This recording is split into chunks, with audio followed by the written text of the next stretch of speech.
आज अमावस।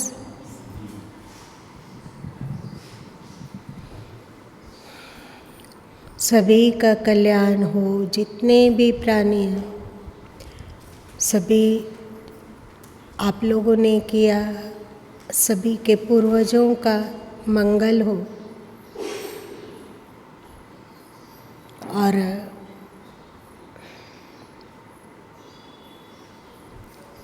इस मोहल्ले में बहुत सारे लोग होंगे जो कि अब नहीं रहे, उन सब का हित हो, उन सबों की याद आई, सबका कल्याण हो, सबका हित हो। हम लोगों के छोटे से साधन से इतने लोगों का कल्याण कैसे हो सकता है? तो इस पर गुरु नानक देव जी और सदगुरु कबीर साहब से संबंधित एक घटना याद आ रही है। एक बार गुरु नानक देव जी अपने शिष्यों में सूक्ष्म दृष्टि पर उपदेश कर रहे थे। सूक्ष्म दृष्टि पर उपदेश कर रहे थे तो एक सत्संगी भाई ने पूछा कि आप सूक्ष्म दृष्टि पर उपदेश करते हैं, क्या सभी संतों में सूक्ष्म दृष्टि होती है? तो गुरु नानक देव जी बोले अवश्य, क्योंकि धीरे धीरे स्नेह स्नेह संतों की वृत्ति स्थूल जगत से परे सूक्ष्म जगत में भी प्रवेश करने की पात्रता पा लेते हैं। सूक्ष्म जगत में उनकी पैठ हो जाती है, इसलिए स्वाभाविक ही उनमें सूक्ष्म दृष्टि होती है। तो जो शिष्य था वो थोड़ा तार्किक था, उसे भरोसा नहीं हो रहा था कि सभी संतों में सूक्ष्म दृष्टि कहाँ से होगी। गुरु नानक देव जी उसके मनोभाव को ताड़ गए। ताड़ गए मतलब जान गए। तब गुरु नानक देव जी ने कहा कि बंधु, अभी इन सब चर्चा को यहीं पर स्थगित करो। बहुत आवश्यक सामग्री हमें सदगुरु कबीर साहब के पास पहुंचाना है। कृपा करके क्या तुम इस सामग्री को उन तक पहुंचा दोगे? तो शिष्य आज्ञाकारी था, वो बोला अवश्य। आप जो भी सामग्री सदगुरु कबीर के पास भेजना चाहते हैं वो हमें दे दें। तो गुरु नानक देव जी अंदर गए और एक पुड़िया उठा के ले आए और पुड़िया देते हुए गुरु नानक देव जी बोले कि ये सदगुरु कबीर साहब के हाथ में देना और कहना कि संपूर्ण आश्रमवासी, करीब 30-35 लोग होंगे सदगुरु कबीर साहब के आश्रम में, तो उन्होंने कहा कि संपूर्ण आश्रमवासी इसका भोग लगाए। पुड़िया कितनी बड़ी थी? इतनी बड़ी पुड़िया, मोटरी नहीं, पुड़िया। पुड़िया मतलब बहुत छोटा। पुड़िया को लेकर वहाँ चले गए और सदगुरु कबीर साहब को समर्पित किए और आग्रह किए कि मेरे गुरुदेव गुरु नानक देव जी ने कहा है कि संपूर्ण आश्रमवासी मिलकर इसका भोग लगाए। सदगुरु कबीर साहब उस पुड़िया को उल्टे पुल्टे और फिर उन्होंने कहा कि मेरे तरफ से भी एक उपहार गुरु नानक देव जी तक पहुंचा दो और मैं अभी अपना उपहार लेकर आता हूँ। वे अंदर गए और वे भी एक पुड़िया ले आए और पुड़िया लाकर शिष्य के हाथ में देते हुए बोले कि आश्रम और आश्रम के आसपास जितने लोग हैं, आश्रम और आश्रम के आसपास जितने लोग हैं वे मिलकर इसका भोग लगाए। शिष्य का तो दिमाग चकरा रहा था कि पुड़िया से एक छोटा सा पुड़िया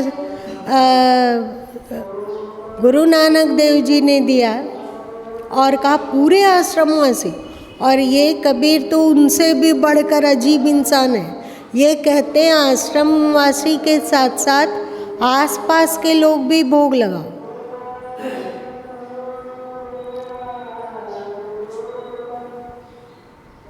लेकिन शिष्य क्या करता हुआ, कबीर की दी हुई पुड़िया को लाकर गुरु नानक देव जी को दे दिया और बोला कि उन्होंने कहा है कि आश्रमवासी के साथ साथ आसपास के सभी लोग भोग लगाएं। तो गुरु नानक देव जी कहे कि अभी मैं भोग लगाता हूँ ना, सबको सब मैं बांट दूंगा, आश्रमवासी में भी और आसपास भी। और तुरंत हवन कुंड उपस्थित करवाए और हवन करने लगे। असली 8-10 दाना उसमें तिल था,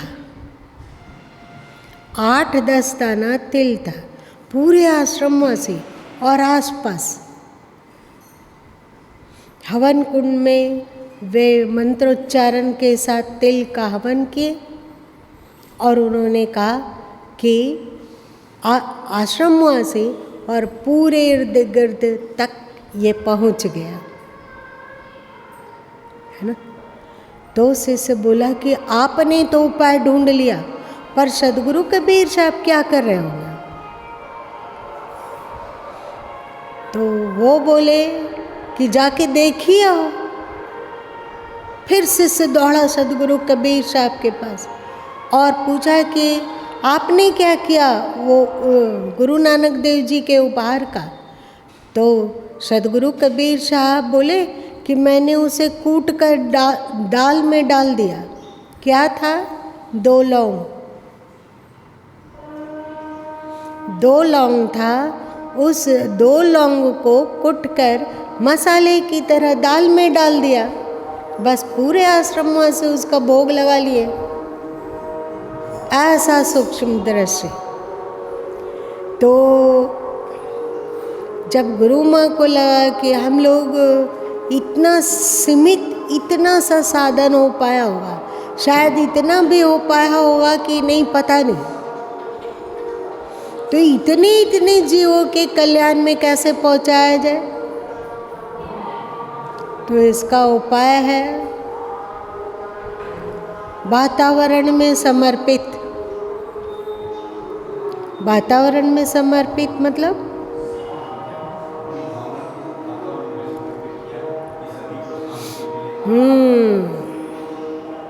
अब आप बताइए कि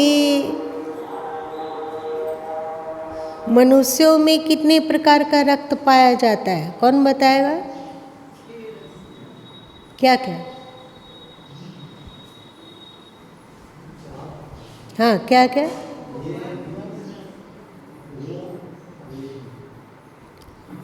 और फिर इसका माइनस करेंगे तो पॉजिटिव और नेगेटिव हो जाएगा। आने वाले समय में बहुत हद तक संभावना है, अभी नहीं कह सकते, ऐसा हो सकता है आने वाले समय में, उसकी चर्चा कर रहे हैं। अभी आप लोगों को जब टीका लेना होता है कोई चीज़ का, भी कोरोना का टीका चला तो आप लोग सबको ही जाके टीका लिया ना, सबको लिया। एक दिन ऐसा आ सकता है जब वातावरण में कुछ ऐसा चीज़ छोड़ा जाए जिससे कि ओ पॉजिटिव वाले सबके सब श्वासों को के द्वारा उसको ग्रहण कर पाएंगे। माइनस हो, एक खुराक वातावरण में डालने पर जितने माइनस ओ के मनुष्य हैं सब रोग मुक्त हो जाएंगे। अब ये मेडिकल वाले लोग आने देंगे तब ना। जिनका ब्लड ग्रुप बी है उनके लिए एक वैक्सीन अलग जो कि वातावरण में डाला जाएगा। माइनस बी है उसके लिए भी वही, और ए बी है उसके लिए भी। उपचार वातावरण का होगा, उपचार व्यक्ति का नहीं होगा। मेरी बात असंभव लग रही है ना आप लोग को? लेकिन इसकी संभावना बहुत है। अगर वैज्ञानिक लोग ईमानदार प्रयास करें तो इस स्थिति को अवश्य प्राप्त करेंगे। वो विज्ञान वो जरूर प्राप्त कर लेंगे जिसके द्वारा ये घटना सरल होगी, सहज होगी। इस बात को हमारे पूर्वज लोग बहुत पहले ही जानते थे। आप अपने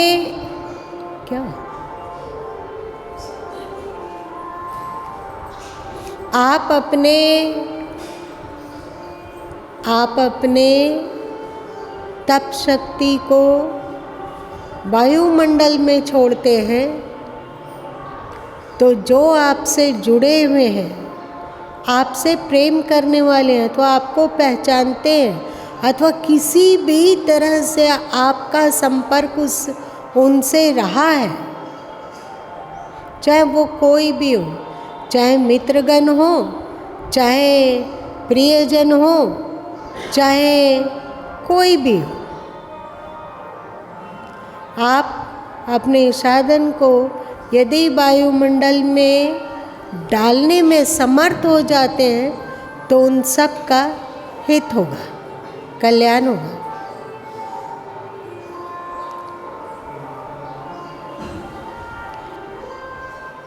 साधन की न्यूनता को ना देखा जाए, उसे करने वाले का भाव देखना है। साधन सीमित हो सकते हैं पर यदि भाव विशाल हो तो ये भाव अपना काम कर जाता है, करता है।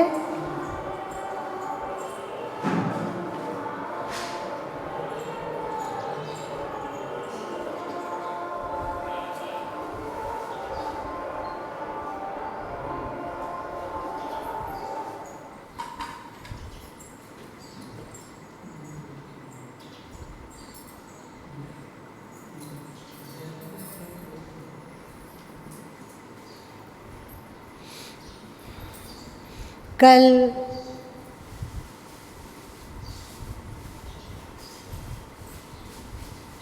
एक जिज्ञासा गुरु माँ के अंतस में चल रहा था कि वो परमात्मा सुख स्वरूप है तो धरती पर उन्होंने दुख बनाया ही क्यों?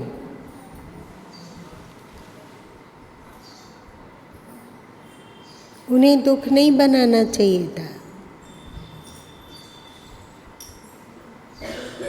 इसका क्या संभावित उत्तर हो सकेगा, कोई बताओ?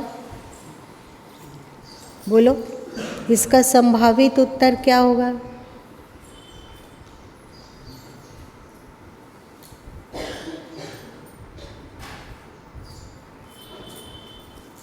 बताओ कोई भी।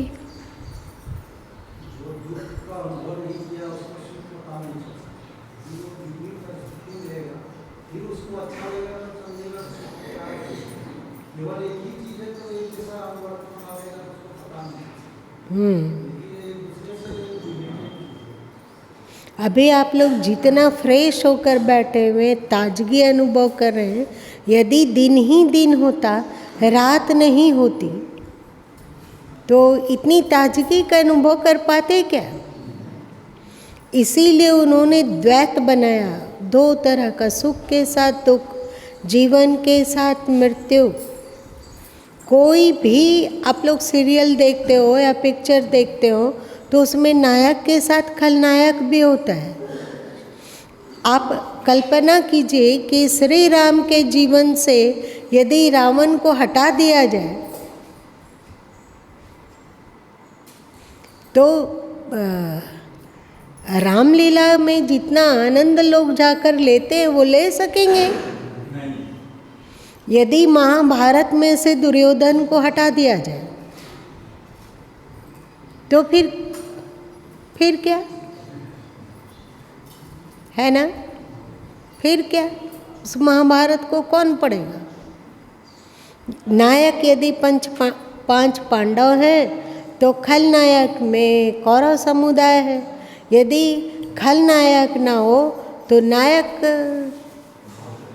कोई महत्व नहीं है।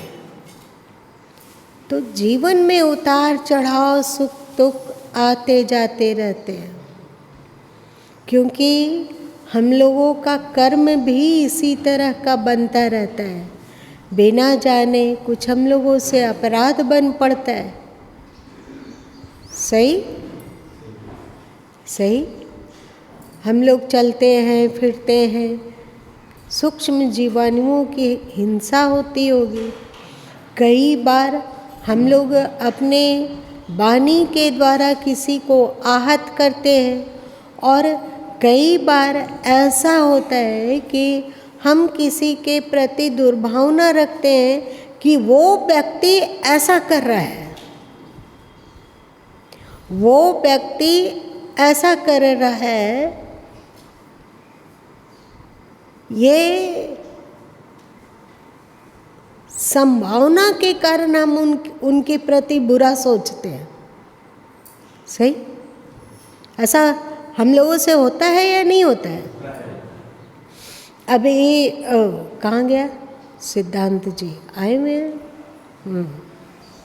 बताते हैं। अब जैसे किसी ने सुदेव जी को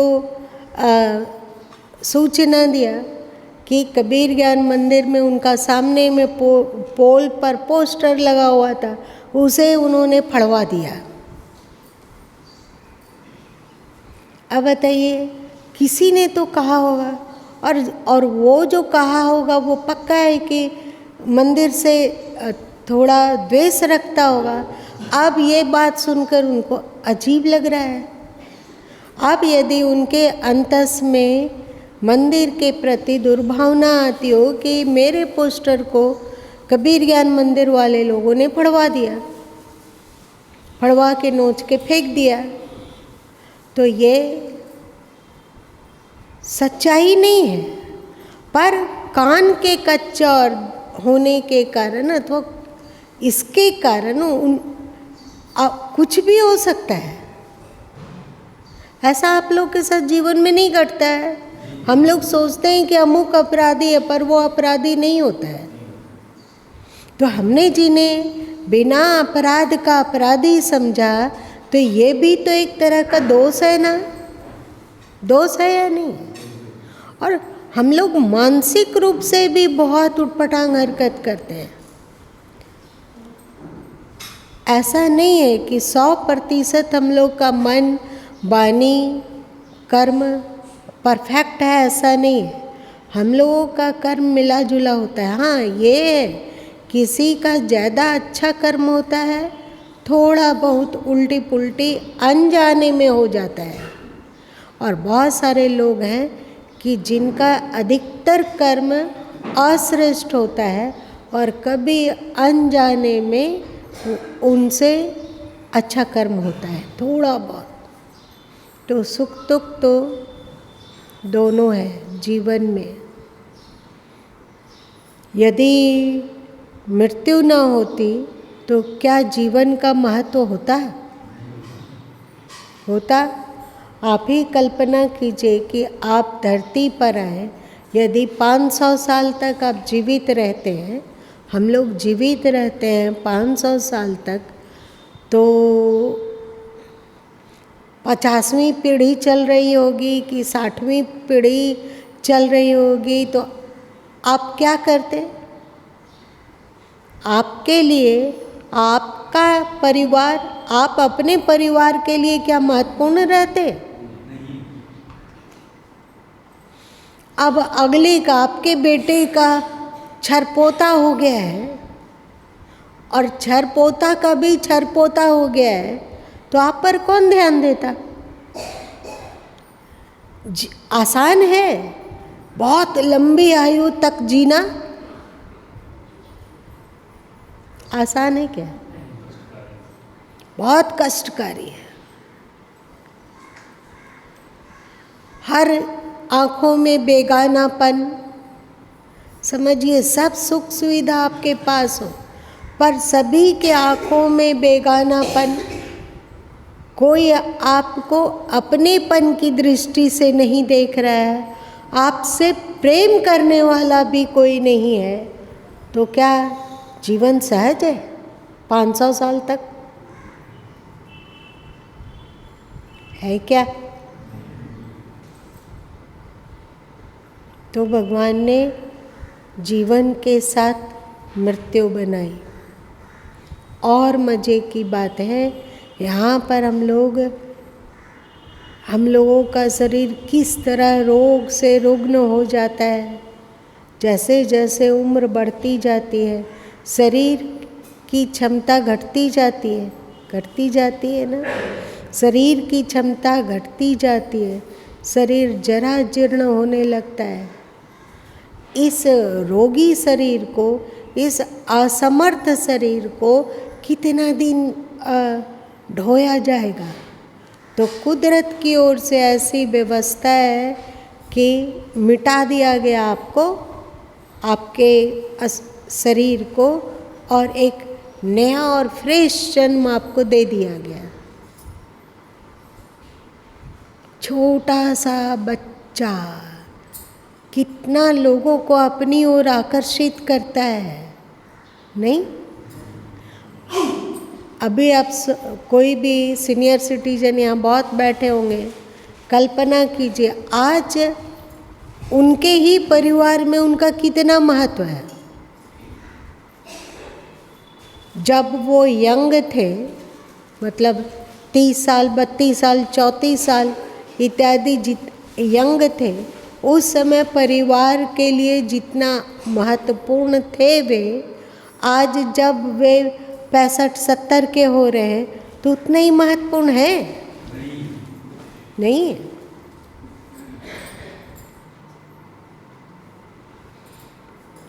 बूढ़े लोग कितने लोगों को आकर्षित करता है?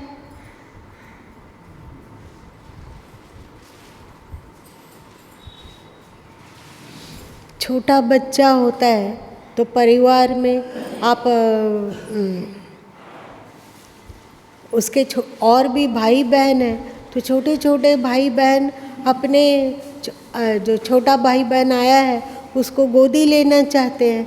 सभी लोग उससे प्यार करना चाहते हैं, सबको उससे गप करते हैं, सबको कभी उसकी नाक हिला के गप करते हैं, कभी ठोड़ी पकड़ के गप करते हैं, और क्या क्या मतलब बेमतलब भी गप करते हैं। बच्चों के साथ ऐसा नहीं होता है क्या? और बूढ़े लोग आंखें पतरा जाती है दरवाज़ा देखते देखते कि शायद बेटा बहू आ जाए मेरे कमरा में, एक बार हमसे बात कर ले। पर ये तमन्ना क्या होती है? दिल में ही रह के समाप्त हो जाती है, क्योंकि ऊर्जा के कारण आकर्षण होता है। छोटे बच्चे में अभी ऊर्जा सघन है, इसलिए लोग उसकी ओर आकर्षित होते हैं। पर वृद्ध होते होते धीरे धीरे ऊर्जा समाप्त होने लगती है, इसलिए आकर्षण का केंद्र वे नहीं बनते हैं। जैसे जैसे मृत्यु के निकट पहुंचा जाने लग जाता है, वैसे वैसे वो उनके प्रति जो आकर्षण है लोगों का कमता जाता है। तो ईश्वर ने बड़ी कृपा करके जीवन के साथ साथ मृत्यु को भी बनाया, जिससे कि पुराना जरा जीर्ण अब हम किसी के लिए कीमती नहीं है। क्योंकि अक्सर जो वृद्ध लोग होते हैं वे थोड़ा झाएं झाएं करते हैं। झाई झाई करते हैं। ऐसा सबके साथ नहीं होता है। अक्षर बोलते हैं, उनका व्यवहार थोड़ा अजीब होता है, थोड़े थोड़े सनकी हो जाते हैं। एक बात जो पकड़ लिए वो चाहे गलत हो या सही, बस यही सही है, और पूरे परिवार पर अपनी बात को थोपना चाहते हैं। तो यदि बच्चे विनम्र हों तो उसका विरोध नहीं करते हैं, चुप रहते हैं, पर अच्छा नहीं लगता है। सीनियर सिटीजन ऐसा होता है? होता है। आप ही को केवल होता है?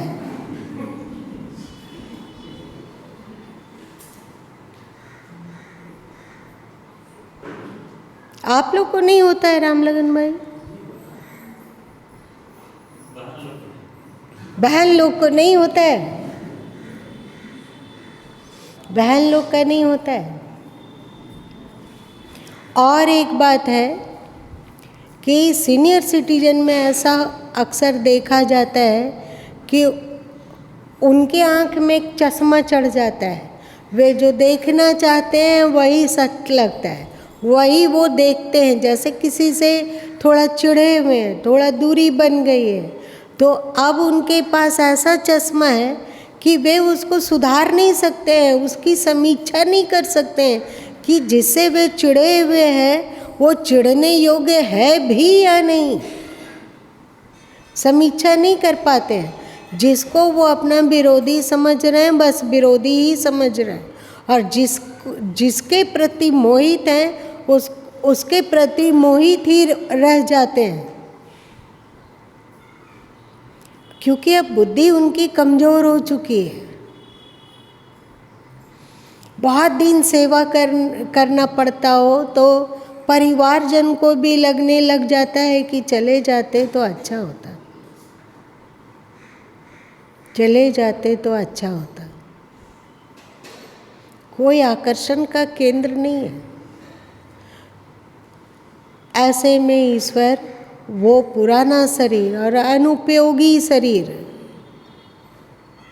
जिसके प्रति अब लोगों का प्रेम घटता जा रहा है, एक सुंदर सा अच्छा सा शरीर दे देते हैं। स्वस्थ शरीर, सशक्त दिमाग। अब यही यहाँ महत्व है कि शरीर तो स्वस्थ और ताज़ा दे दिए, बुद्धि कैसी देंगे और परिवेश कैसा देंगे, माहौल कैसा देंगे, परिवार कैसा देंगे। ऐसे परिवार में जन्म लेना जहाँ पर शिक्षा हो, लक्ष्मी हो, सम्मान हो, यश हो और सब तरह का आराम हो, सुख सुविधा हो।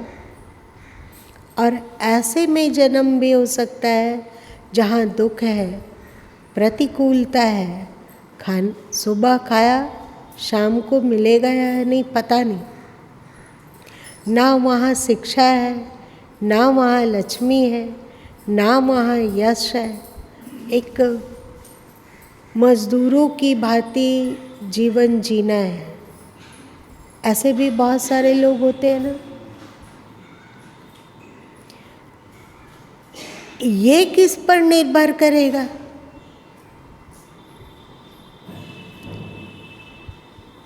हमारे कर्म पर, हमारी सोच पर, हमारे मनोभाव पर। अब यदि हम अपने मनोभाव को विराट करते हो कि प्रभु जो भी साधन इस शरीर से हुआ वो आपके प्रसन्नता और शरीर के हितार्थ, संसार के हितार्थ विसर्जित है। आपने शुभ भावना के द्वारा इस वातावरण पर अपने तप की ऊर्जा को उड़ेल दिया। आपने आपके मन में भावना आई सर्वे भवन्तु सुखिनः, सर्वे सन्तु निरामया, सर्वे भद्राणि पश्यन्तु, माँ कश्चित् दुःखभाग् भवेत्। आप कितने लोगों के लिए अपनी तपस्या को समर्पित किया? प्राणी जगत के लिए। अब इतने लोगों पर आपके द्वारा मन से ही सही पर उपकार हुआ ना, उपकार हुआ। ये विराटता, आपके हृदय की विराटता के कारण आप विराट सुख को उपलब्ध क्यों नहीं होंगे? इन्हीं सब उदार भावना के कारण फिर हम लोग जहाँ जन्म लेंगे वहाँ श्रेष्ठ बुद्धि होगी, किसी तरह का अभाव नहीं होगा, दिमाग भी संतुलित और सुलझा हुआ होगा। आप लोगों को क्या पता है कि धरती पर ऐसे लोग भी बहुत आते हैं जिनकी बुद्धि बिल्कुल उलझी हुई है। आप लोग ऐसे लोग से कभी जिंदगी में नहीं मिले? कुछ भी सही बात उनको समझ में ही नहीं आती है। इस तरह से वे उठपटांग तरीके से इसकी व्याख्या करते हैं, इस तरह से वे सोचते हैं। दूसरे को कितना दुख देते हैं जाने दीजिए, अपनी क्षति बहुत कर लेते हैं। वे अपना दुश्मन बन जाते हैं।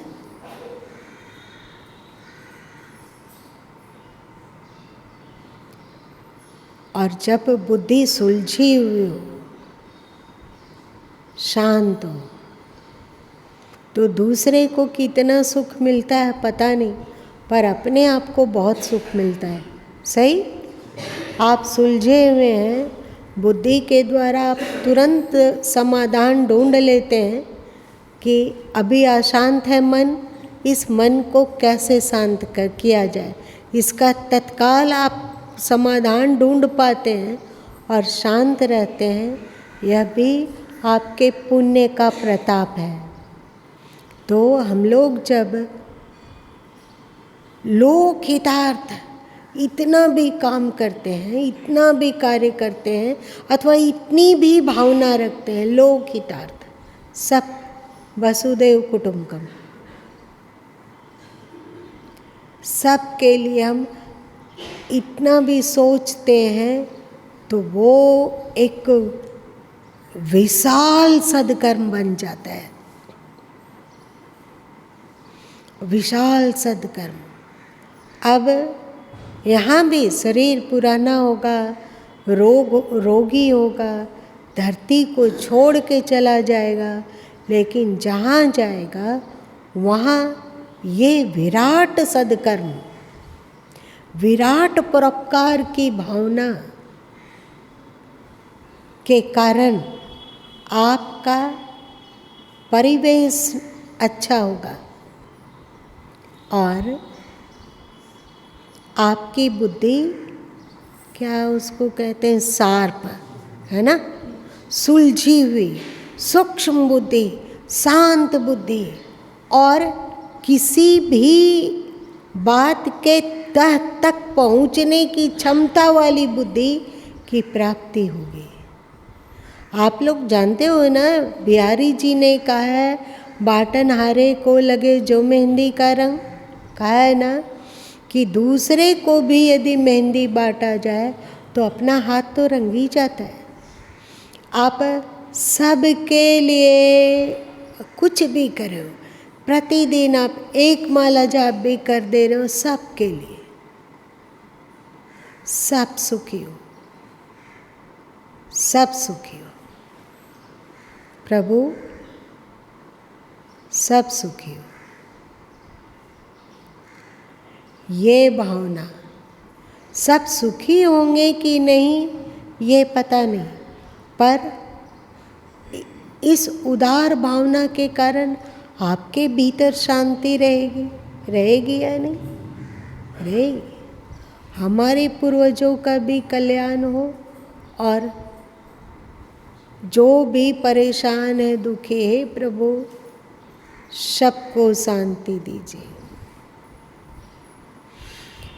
तुम लोगों के देश में ऐसे कौन से राजा हुए हैं जिन्होंने, जब भगवान उनके समक्ष प्रकट हुए और उन्होंने कहा कि वरदान मांगो, तो उन्होंने कहा कि प्रभु जितने पृथ्वीवासी हैं उनके कष्टों को आप मुझे दे दीजिए, मैं भोग लूँगा, बाकी सबके सब सुखी हो। हम लोगों के ऐसे ऐसे भी पूर्वज हुए, सोचते हो?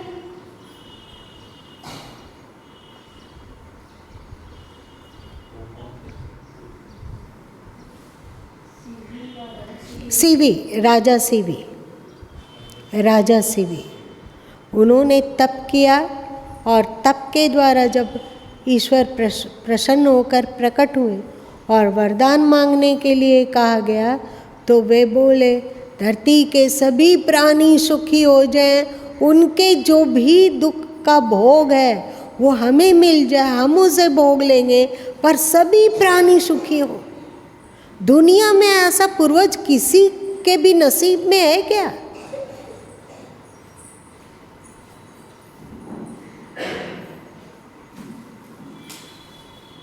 हमारे पूर्वजों, ऐसे ऐसे पूर्वज हैं हमारे,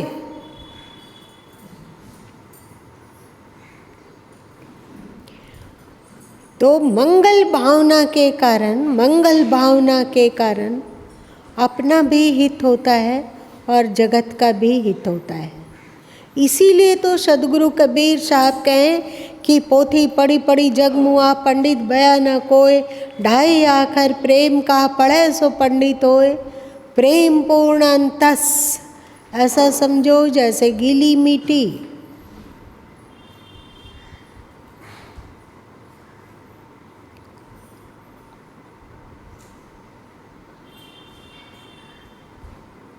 इसमें अनंत सदकर्म है, ये अनंत भक्ति है। हे प्रभु तौदियम वस्तु गोविंदा तुम्हें समर्पये।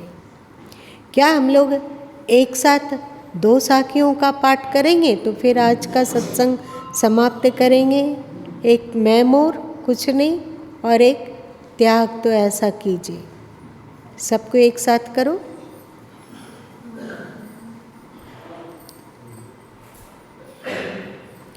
मैं मेरा है कुछ नहीं, जो कुछ है सो तेरा तुझको सौंपता, प्याला करते हैं मोह। एक बार फिर से इसी को।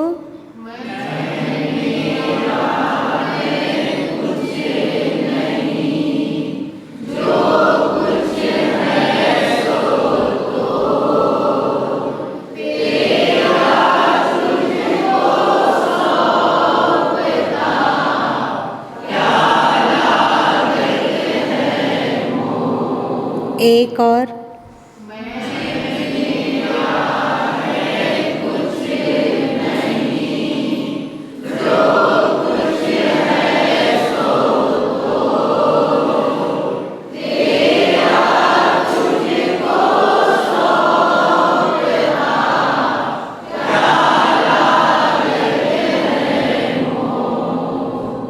अब त्याग तो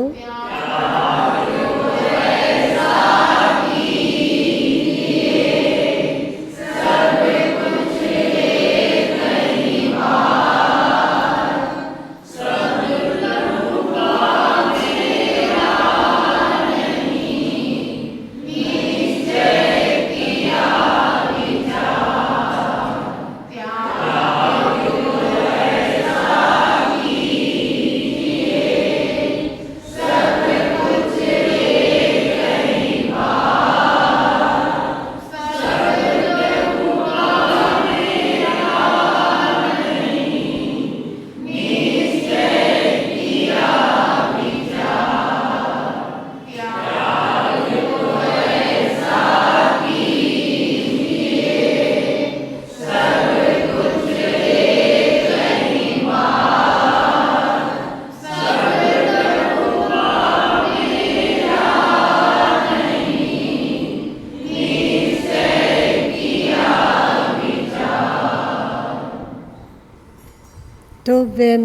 गोविंद